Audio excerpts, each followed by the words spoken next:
Hello, hello. Welcome back to another episode of In the Pink with me, April Federico.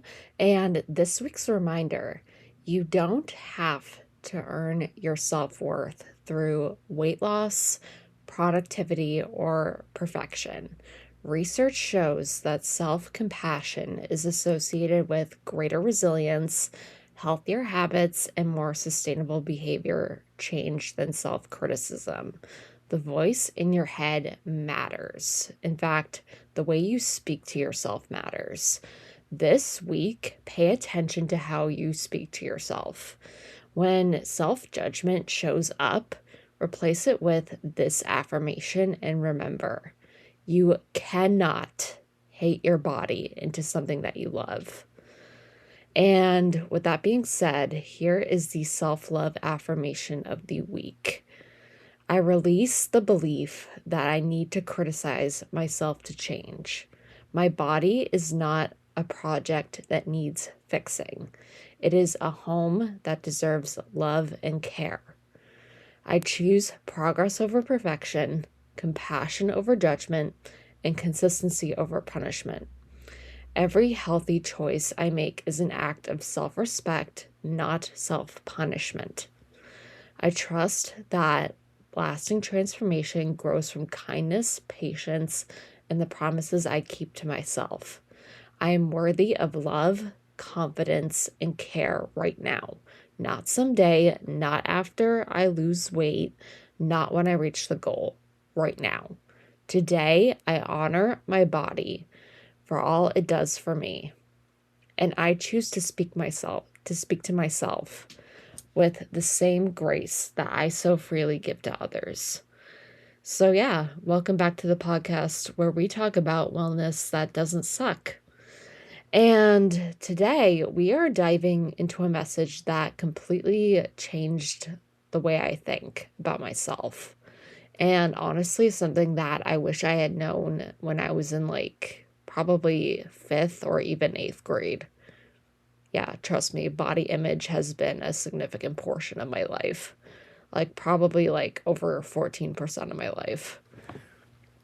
And keep in mind that I'm 30. So for years, I thought self-criticism was motivation. And back to the whole, you cannot hate your body into something that you love. Trust me, I tried doing that and it just led to self-sabotage, self-hatred, the whole 9 yards.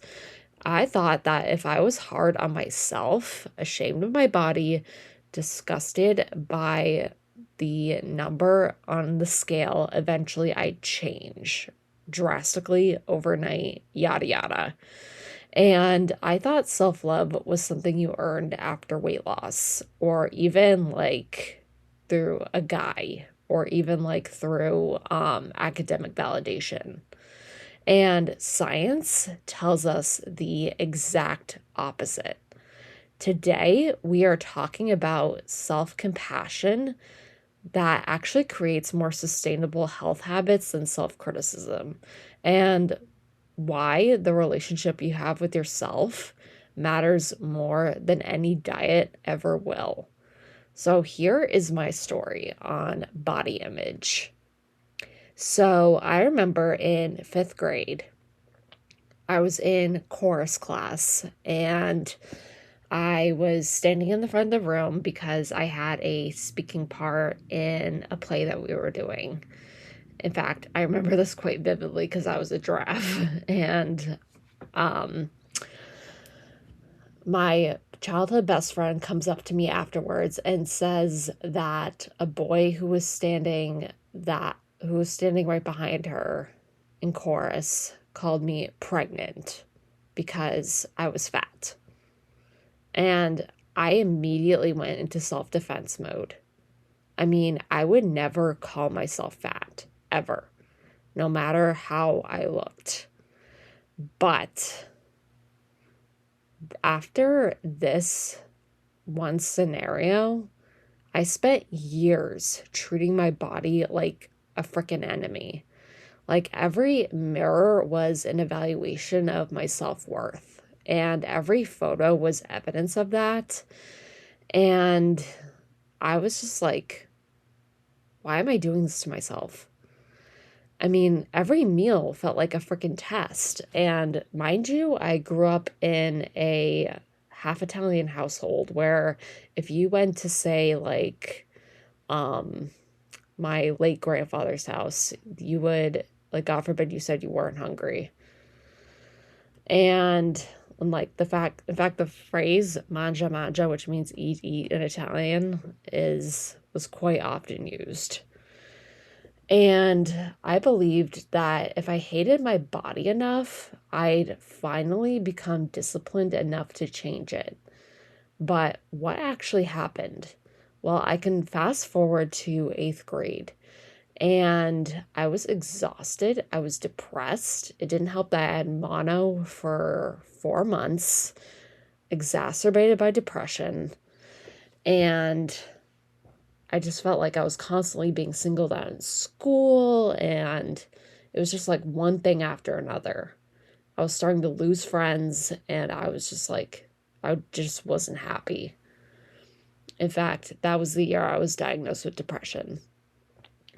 And I would like start and stop diets every Monday. In fact, I would actually look up like, how to get J-Lo's butt and like how to get Cameron Diaz's legs or arms or um any celebrity who I just so desperately wanted to look like.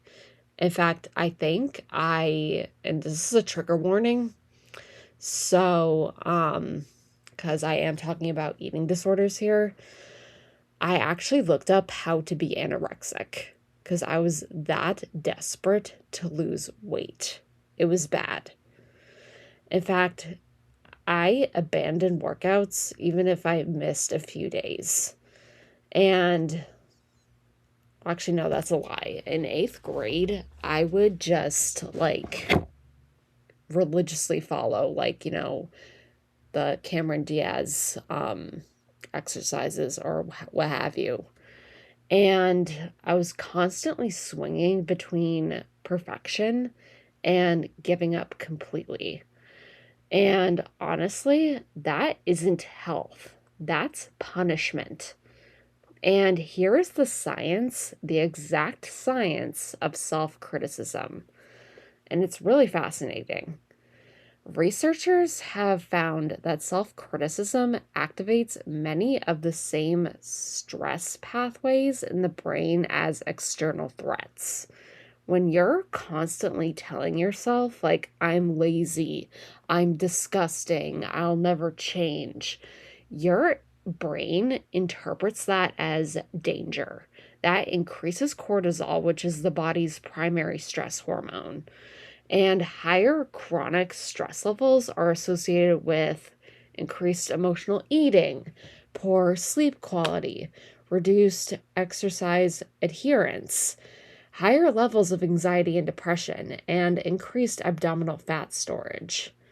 In other words, the very thing that you think is motivating you may actually be making behavior change harder. And your nervous system cannot thrive in an environment of constant attack, even when that attack is coming from you. Self-compassion isn't letting yourself off the hook. And this is where people tend to get confused. They hear love yourself and they assume it means like giving up on your goals, not caring, settling. But self-compassion isn't lowering your standards. It's changing the way you respond when you don't meet them. And in fact, research from psychologist Dr. Kristen Neff shows that people with higher levels of self-compassion are more likely to take responsibility for their mistakes. So, in other words, accountability, maintain healthy habits, bounce back from setbacks, and stay committed to long-term goals. Why? Because they don't waste energy beating themselves up. Imagine two teachers. This is a scenario. One misses a workout. The first says, "See, I knew I couldn't do this. I'll never be consistent." and then gives up. The second says, life happened today, I'll try again tomorrow, and then tries again tomorrow. And let alone, who do you think is more likely to get back on track? If you answered the second one, you're right. Yeah. And here's the teacher wellness connection. As educators, we're especially vulnerable to this. I mean, we're caregivers. I mean, it doesn't matter if you're a teacher or not. You could be a caregiver in any sense of the word. And as humans, we can be naturally perfectionists, and we're constantly pouring into everybody else but ourselves. And somewhere along the way, many of us start believing our worth is tied to our productivity. We constantly think like, oh, if I can just lose the weight, if I can just look different, if I can just be more disciplined, then I'll finally feel confident. I'll finally be happy. No. In fact, the universe, in regards to manifestation, actually will give you the opposite of that. And confidence doesn't come from reaching a goal. Confidence comes from keeping promises to yourselves. And those promises don't need to be dramatic. Sometimes confidence looks like taking a 10-minute walk, drinking water, eating breakfast, going to bed on time, or going to bed at a reasonable hour, or moving your body because you love it, not because you're punishing it. And what actually creates this sustainable change? The research is very clear in this case. People who create lasting health transformations tend to focus on identity instead of, I need to lose 20 pounds. They think I'm someone who needs to take care of myself.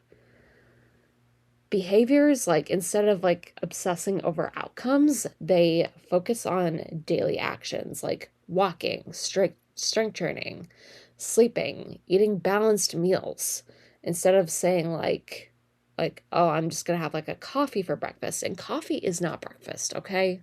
Sorry to say it. It's not. And consistency over perfection. Missing one workout doesn't matter. Missing one healthy meal doesn't matter. What matters is returning again and again. In fact, a different question that you can pose to yourself, instead of asking, how do I make my body smaller? Try asking yourself, how do I make my body feel supported? Because your body has carried you through every hard day, every classroom challenge, every time you picked yourself up off the bathroom floor, every heartbreak, every achievement, every season of your life. What if your body was not a problem to solve? What if it's a relationship to nurture? So here's an action step I want you to take today. I want you to leave with one simple exercise. Next time you catch yourself criticizing your body, pause and ask yourself, would I say this to one of my students? Or would I say about one of my students? Most likely, the answer is no. In fact, it should be no. You'd encourage them. You'd support them. You'd remind them that growth takes time. You deserve that same kindness, not because you've earned it, not because you've reached a goal, because you're human. So, in short, your body is not your enemy, honey. You don't need to wage war against yourself to become healthier. You don't need shame to create change. In fact, you certainly don't need to hate yourself into becoming someone else. And the healthiest transformation starts when you stop asking, like, oh, how can I fix myself? And start asking, how can I care for myself? Because the truth is, you cannot hate your body into something you love. But you can love your body enough to care for it. And that alone changes the entire game. So thank you for listening to In the Pink podcast.